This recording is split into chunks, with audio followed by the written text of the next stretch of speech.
we have now filed 2 separate bills. By the way, we filed 2 separate bills because if we just did the one bill, the inclusion of transgender in a parliamentary way would have given the Republicans, the right-wing Republicans, a chance to kill the whole thing. We're going to file 2 bills. What I would hope would happen is this, and I've talked to the leadership. I hope we will pass the sexual orientation bill within the next few weeks. Shortly after that, I want to have a hearing before the Committee on Education and Labor on the separate bill to include transgender and to continue that educational process. And I don't think the Senate's going to do this between now and the end. I want to pass the sexual orientation only bill in the House now. If this effort keeps up, and I've been pleasantly surprised by it, not by all aspects of it, but by the fact that the level of activity is there, by the time it gets to the Senate, they may be able to include it there, or we can always join them together later. So I do think we should go ahead with the sexual orientation part. Now, we only have till November, realistically, but at the same time, we should have the hearing. Look, there are people I've talked to, Maggie Stump, who's a transgendered woman who is the chief investment advisor at Fidelity. Susan Stanton, the very able town manager who was fired. I want those people publicly testifying. We haven't done that enough. We have, and the answer is yeah. If we pass the sexual orientation bill this year, as long as the Democrats are in control, let me put it this way, you have Nancy Pelosi's commitment that as soon as we think we have the votes for transgender inclusion, we'll bring forward a vehicle to do that and add it to wherever we are in the process.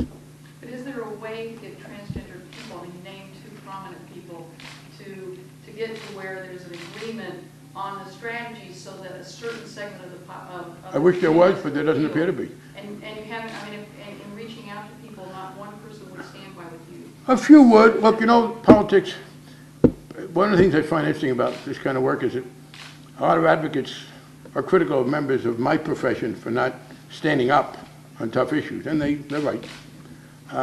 But sometimes they won't do that themselves. That is, you know, the easiest thing to do in politics is to take on your enemies. Fighting with your friends can sometimes be difficult, and I know there are people who agree with the strategy, but they're afraid they'll lose credibility if they say it publicly. So my answer is I'm going to ask them to do that now. I'm going to go ahead with this, but I will remain open. I encourage people to keep lobbying for transgender inclusion, and at the moment when we have a reasonable chance at that, then we can move on it. I don't expect them now, given the emotion that's around this, to say this. Congressman, if I just have just a second question. Sure. On this issue about why not wait until 2009, make the assumption that there, you know, the polls hold and that there is a Democrat that's elected president. What is the reason not to wait? All right, 2 things. If you think that you could get, if there's been so much progress, why not wait and then get the bill then? 2 things. First of all, that does go counter to everything the gay and lesbian community has ever said, which is, people are afraid that people will use the lack of certainty of success as an excuse not to go forward. And that's been consistent. Oh no, you know, just because the president would sign it. And that's with reason. Secondly, I want to get people used to doing this. I'd like to be ready to go in 2009. And I hope if we get a Democratic president in both houses that will be far enough along in this, and the new one will start, then will be engaged in the military and some form of federal recognition of partnerships. I want to get people to vote for it now so they can vote for it. I think if people vote on sexual orientation now, it will be survivable. And I would like people to have voted for it now and have an election under their belt in which they were reelected, and we will be quicker to do it in 2009. I don't expect George Bush to pass it. And if we have the votes to include transgender in 2009, that'll be great. I do think, though, that if we pull it now, we're accepting the argument that it's wrong to pass sexual orientation only. And I think that's not the case. I hope we won't be beyond that. I don't want to set that precedent. But secondly, we'll be further along in passing it in 2009. If we've had a vote on it now. And finally, it's what I said before. Again, people are very focused on what's going on. We talk to each other. As far as the country as a whole is concerned, Nancy had announced that we were going to do this bill. There will be a triumphalism from the right wing. We beat it back. You think they're going to say the transgender people did it? The right wing is going to take credit for defeating this the sexual orientation only bill, and they'll be wrong, but a lot of people will believe them, and it will be, I think, discouraging to our efforts. Congressman Frank, it sounds like you've been surprised by the backlash on this, and hasn't this fight, this breach between you and many of the gay activists caused more damage to this cause? And no, I wasn't surprised. I had this debate within the leadership, and I did say that I thought, originally my position was that if we were having a problem with transgender, we should allow people, let's have a vote on it and lose it. What we then found out was, well, the Republicans were not going to do a straightforward amendment to cut it, we thought, but to push it back and forth. But second, so I was not surprised by it. Well, I was surprised. I knew there would be a lot of anger. I did not think people were going to be so strongly for killing the bill. I think there's a certain amount of people who don't agree with that but feel they have to do that. By the way, in my view, this is not the majority sentiment in the gay and lesbian community as a whole. I do not think, and I've been doing a lot of traveling, this has become the organizational view in Washington. I don't think it represents the average gay and lesbian person. But secondly, yeah, it would have been better not to have this fight, but I didn't pick it. I didn't attack or criticize anybody. If people had said, look, we disagree, and that would be one thing. But I'm not a great believer in unilateral disarmament. That's not my temperament.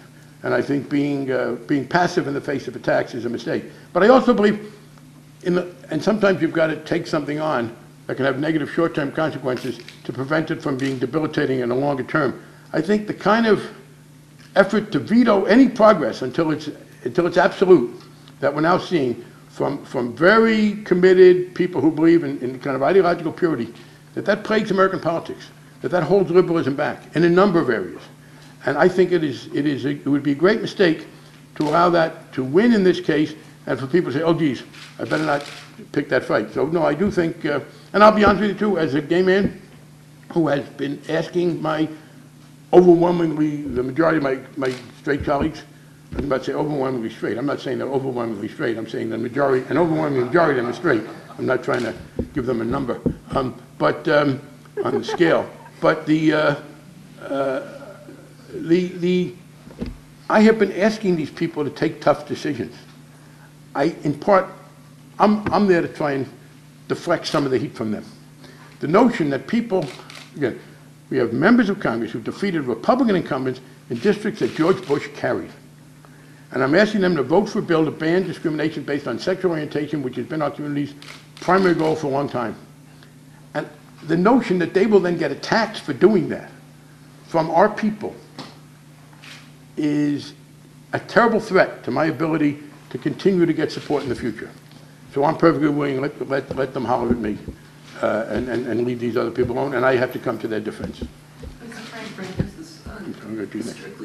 has the resistance strictly come at the political level, or have members of the business community also expressed skepticism about gender identity? It varies. Some businesses, some of the Fortune 500 have been very good on this, and in fact they have themselves included gender identity protection. And many of them were on record as being for this. I did get one letter from a major company saying, look, we continue to support gender identity, but we accept your strategic view and we'll take what we can get. There were some predictions that we were going to have corporate America denouncing us for leaving out gender identity. Frankly, they're much too realistic for that. I mean, these are people who understand better, I think, how to lobby. So they have taken what is Nancy's position, my position. We'd like to include it, but if we can't, we're not going to be held back by that. There was one issue, actually, Lambda raised it. There was an effort to put into this bill this year, and I should have been, I was a sponsor, I worked with the drafters, I didn't quite catch this one. There was an effort to amend ERISA, the Employee Retirement Income Security Act, which would have allowed states to mandate domestic partner benefits. That's now preempted, not by the state, but it's now, a company can do it in most places if it wants to, but the states can't mandate it in some cases as part of employment. This is on the employment situation. They can recognize partnerships, but there were limits. There was an effort to amend ERISA to give the states more power there. That would have led to official opposition to the bill from the Chamber of Commerce, which is instead neutral, and other business groups.